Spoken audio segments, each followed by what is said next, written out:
ಸಮರ್ಥಕ್ ticket ಬಂದ್ರೆ ಸಮಾಜಕ್ಕೆ ticket ಕೊಟ್ಟಿಲ್ಲ ಅಂದ್ರೆ ನಾವು ಬೇರೆ ಪಕ್ಷಕ್ಕೆ ವೋಟ್ ಹಾಕಲ್ಲ. 40,000 ವೋಟ್ ನೋಟಾ ಮಾಡ್ತೀವಿ. ನೋಟಾ ನಾವೆಲ್ಲ ನೀವೇ ನೋಡ್ತಿದ್ರಿ ಎಷ್ಟು ಖುಷಿಯಾಗಿದ್ದಾರೆ ನಮ್ಮೆಲ್ಲ ಕಾರ್ಯಕರ್ತರು ಈ ಸತಿ ಕಾಂಗ್ರೆಸ್ ಗೆಲ್ಸಕ್ಕೆ.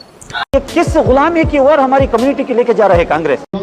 जरा जोर से आवाज उठाना, हमारा हाथ थामना देना, हमें आवाज उठाकर ದಾವಣಗೆರೆ ಉಪಚುನಾವಣೆ ಕಣಫಿಕ್ಸ್.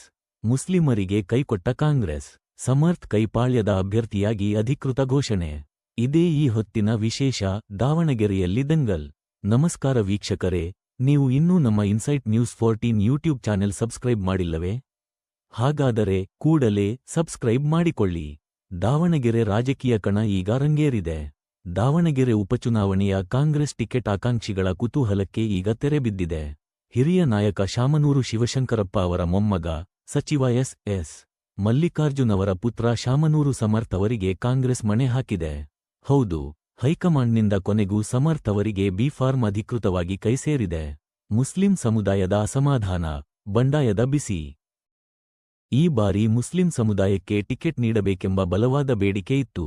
ಆದರೆ ಕಾಂಗ್ರೆಸ್ ಕುಟುಂಬ ರಾಜಕಾರಣಕ್ಕೆ ಮಣೆ ಹಾಕಿದೆ ಎಂಬ ಮಾತುಗಳು ಕೇಳಿಬರುತ್ತಿವೆ. ಇದರಿಂದ ಬೇಸತ್ತ ಮುಸ್ಲಿಂ ಸಮುದಾಯ ಈಗ ಬಂಡಾಯದ ಹಾದಿ ಹಿಡಿದಿದೆ. ಕಾಂಗ್ರೆಸ್ ವಿರುದ್ಧ ಸೆಟೆದು ನಿಂತಿರುವ ಮುಸ್ಲಿಂ ನಾಯಕರು ಈ ಬಾರಿ ಸಾದಿಕ್ ಪೈಲ್ವಾನ್ ಅವರನ್ನು ಬಂಡಾಯ ಅಭ್ಯರ್ಥಿಯಾಗಿ ಕಣಕ್ಕಿಳಿಸಿದ್ದಾರೆ. ಈಗಾಗಲೇ ಸಾದಿಕ್ ಪೈಲ್ವಾನ್ ನಾಮಪತ್ರ ಸಲ್ಲಿಕೆ ಕೂಡ ಮಾಡಿದ್ದಾರೆ. ಪಕ್ಷದ ಹಿತದೃಷ್ಟಿಯಿಂದ ಮತ್ತು ಗೆಲುವಿನ ಮಾನದಂಡದ ಮೇಲೆ ಸಮರ್ಥ್ ಅವರಿಗೆ ಟಿಕೆಟ್ ನೀಡಲಾಗಿದೆ. ಎಲ್ಲವನ್ನೂ ಸರಿಪಡಿಸುತ್ತೇವೆ ಎಂಬುದು ಡಿಸಿಎಂ ಡಿಕೆ ಶಿವಕುಮಾರ್ ಅವರ ಮೊದಲ ಪ್ರತಿಕ್ರಿಯೆ. ಸೊ ಈಗ ತಾನೇ 12 ಗಂಟೆಗೆ 12 ಗಂಟೆಗೆ ನನಗೆ ಆದೇಶ ಬಂದಿದೆ. ದಾವಣಗೆರೆ ಮತ್ತು ಬಾಗಲಕೋಟೆ ಸೀಟನ್ನ ನಮ್ಮ ಹೈಕಮಾಂಡ್ ಕ್ಲಿಯರ್ ಮಾಡಿದೆ. ಬಾಗಲಕೋಟೆಗೆ ಉಮೇಶ್ ಮೇಟಿ ಎರಡನೇ ಮಗ, ಅವ್ರಿಗೆಲ್ಲರೂ ಕೂಡ ಅವರು ಒಮ್ಮತದಿಂದ ನಾವೇನು ಶಿಫಾರಸ್ ಮಾಡಿದೋ ಆ ಪ್ರಕಾರ ಒಪ್ಕೊಂಡಿದ್ದಾರೆ. ಸೊ ದಾವಣಗೆರೆ ಸೀಟ್ ಕೂಡ ನಿನ್ನೆ ಎಲ್ಲ ಮೈನಾರಿಟಿ ಲೀಡರ್ಸು, ಚೀಫ್ ಮಿನಿಸ್ಟ್ರು, ನಾನು, ನಮ್ಮ ACC ಜನರಲ್ ಸೆಕ್ರೆಟರಿ ಮತ್ತು ಜಮೀರ್ ಅವರು, ನಾಜೀರ್ ಅವರು, ಸಲೀಂ ಅವರು, ನಾಜೀರ್ ಹುಸೇನ್ ಅವರು, ನಮ್ಮ ಹ್ಯಾರಿಸ್ ಅವರು, ಜಬ್ಬಾರ್ ಅವರು ಎಲ್ಲರೂ ಕೂಡ ಮಾತಾಡಿ ಸೊ ಒಮ್ಮತದ ತೀರ್ಮಾನಕ್ಕೆ ಬಂದಿದೆ. ಸೊ ನಮ್ಮ ಪಕ್ಷದ ಸಂಪ್ರದಾಯದಂತೆ ಮೊದಲಿಂದ ಕೂಡ ಆ ಕುಟುಂಬದವ್ರಿಗೆ ನಾವು ಮಧ್ಯ ಕಾಲದಲ್ಲಿ ಖಾಲಿ ಆದಾಗ ನಾವು ಅವಕಾಶವನ್ನು ಮಾಡಿಕೊಡ್ತಿದ್ದೋ ಆ ಪ್ರಕಾರ ನಾವು ತೀರ್ಮಾನವನ್ನು ಶಿಫಾರಸು ಕಳಿಸಿದ್ವಿ. ಎಲ್ಲರೂ ಕೂಡ ಒಪ್ಕೊಂಡಿದ್ದಾರೆ. ಒಮ್ಮತಕ್ಕೆ ಚುನಾವಣೆ ಮಾಡಿ 2 ಸೀಟನ್ನು ಕೂಡ ಗೆಲ್ಸ್ಕೊಂಡು ಬರ್ತೀವಿ ಅಂತೇಳಿ ಒಪ್ಕೊಂಡಿದ್ದಾರೆ. ಸೊ ಈಗಾಗಲೇ ನಾನು ಮಲ್ಲಿಕಾರ್ಜುನ್ ಅವ್ರಿಗೆ ಅವರ ಮಗನ ಬಿ ಫಾರ್ಮ್ ಅನ್ನು ಅವ್ರ ಕೈಯಲ್ಲಿ ಕೊಟ್ಟು ಕಳಿಸ್ಕೊಡ್ತಾ ಇದ್ದೀನಿ. ಸೊ ನಾಳೆ ನಾನು ಮತ್ತು ಮುಖ್ಯಮಂತ್ರಿಗಳು ಇನ್ನು ಕೆಲವು ನಾಯಕರುಗಳು ನಾವೆಲ್ಲ ಹೋಗ್ತಾ ಇದ್ದೀವಿ.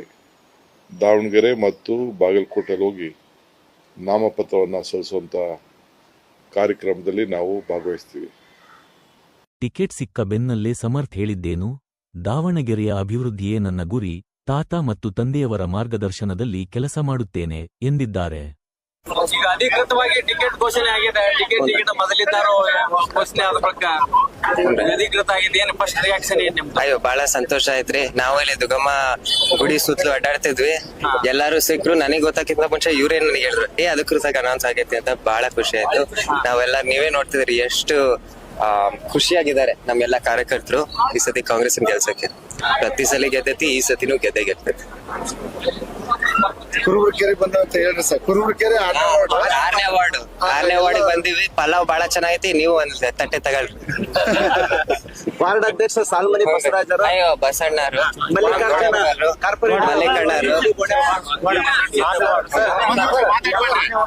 ವಿಶೇಷವಾಗಿ ಲಾಸ್ಟ್ ಬಾರಿ ತಾಯಿಯವರು ಎಲೆಕ್ಷನ್ ಇದ್ದಾಗ ಬರಗಾಲಕ್ಕೆ ಚುನಾವಣಾ ಪ್ರಚಾರ ಮಾಡಿದ್ರು. ಬರಗಾಲ ನಮ್ ಕಾಲ್ ನೋಡ್ಬೇಡ್ರಿ, ಸಂಕಲ್ಪ ಏನಾದ್ರು ಅದೆಲ್ಲ ನಮ್ದು ದೇವ್ರ ಮತ್ತೆ.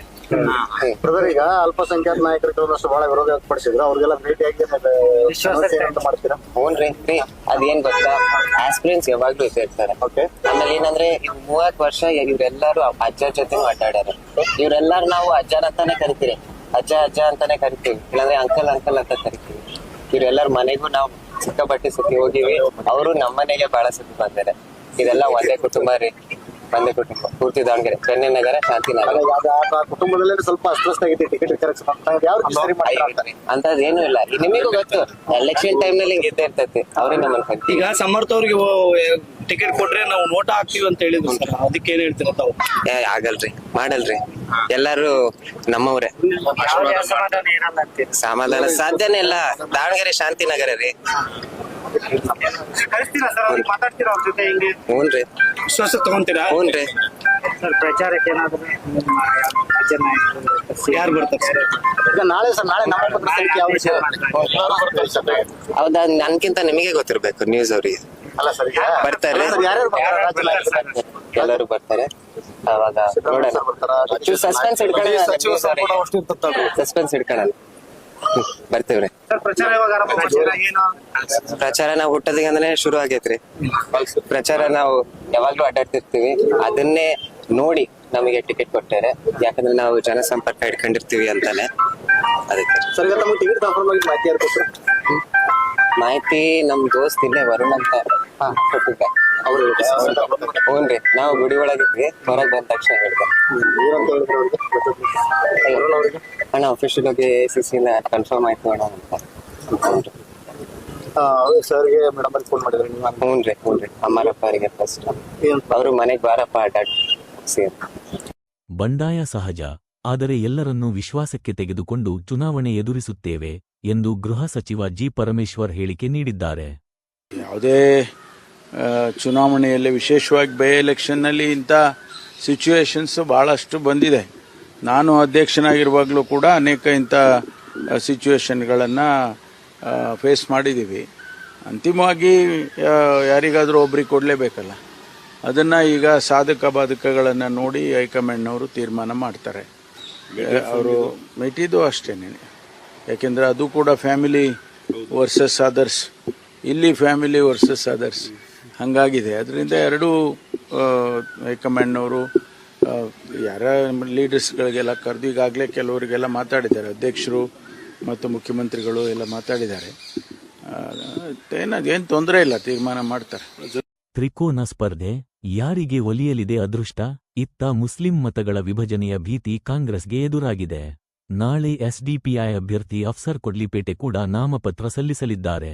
कि हालात ऐसे हमारे बनते जा रहे हैं, कांग्रेस के जो लीडर्स बोल के हैं, वो माइनॉरिटी हो, SC ST OBC हो, इनका दम को खत्म कर दिया गया है. यानी इन्हों जिंदा हैं लेकिन इनके जिस्म में जान नहीं है, क्योंकि कांग्रेस जो भी वादे करके कर्नाटक में हुकूमत में आई थी, ये तिस्ताई बीजेपी की दौर में जितने भी जुल्म माइनॉरिटी SC ST OBC के खिलाफ चलते थे, इससे एक छुटकारा मिलेगा बोल के एक उम्मीद लगाकर 99% minority SC ST OBC Congress party को वोट दिए.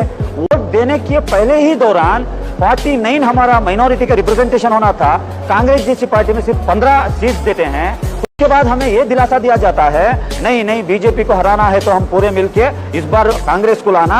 नहीं, इन्होंने वादा करे थे माइनॉरिटी के लिए, खुसूसन अगर गवर्नमेंट हमारी आई, सबसे पहले हम 2% 2B रिजर्वेशन को आपसे छीना गया था, उसको रिस्टोर करेंगे और 10,000 करोड़ रुपीस आपके बजट में हम रिजर्व रखेंगे. आज तक वो 3 उसके बारे में बात ही नहीं करते. उसके बारे में बात करने वाले कौन? 2 मिनिस्ट्री दिए हैं हमारे लिए, कैबिनेट में 2 मिनिस्ट्री, वो भी एक वक्फ और एक अर्बन डेवलपमेंट, क्या रूरल डेवलपमेंट.